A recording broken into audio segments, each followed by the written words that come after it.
રાજ્યમાં કારતક મહિનામાં મોસમે કરવટ બદલી અને ઠંડીના બદલે વરસાદ આવ્યો। આ માવઠાની સૌથી વધુ અસર દક્ષિણ ગુજરાતના ખેડૂતોને થઈ। તાપી, સુરત, નવસારીમાં ડાંગરના પાકને મોટું નુકસાન થયું। આ સાથે બાગાયતી પાકને પણ વિપરીત અસર થઈ। આવી સ્થિતિ નર્મદા અને વલસાડ જિલ્લાની છે।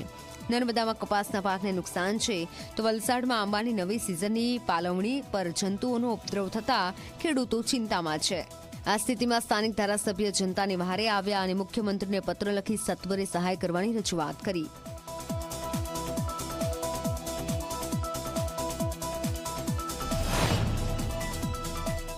પરિસ્થિતિ એવી છે કે જેટલી કાપણી થઈ એ વરસાદના લીધે ડુબાણમાં છે। જે પાકો છે તે ડાંગરના પાકો છે। મોટાભાગે અમારા એરિયાની અંદર ડાંગરના પાકો વધારે થાય છે અને ડાંગરના પાકોને વધારે નુકસાન થયું છે।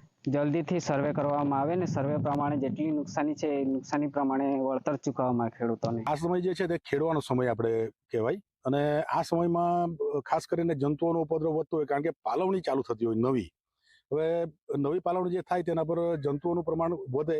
જો તમે ખેડો નહોતો ને ખેડવાનું આપણે બાકી રહી જાય તો આ પાલવણી નામશેષ થઈ જાય। પત્ર દ્વારા મેં માગણી કરી છે કે વહેલામાં વહેલી તકે ખેડૂતોને આને પૂરતું વળતર આપવામાં આવે, કારણ કે આ વરસાદને કારણે ખેડૂત દેવાદાર બની ગયો છે, કંગાલ બની રહ્યો છે અને એમાંથી દેવાદારમાંથી મુક્ત થવા માટે સરકારે વહેલામાં વહેલી તકે એમને રાહત આપવી જોઈએ અને તેના માટે મેં માગણી કરી છે।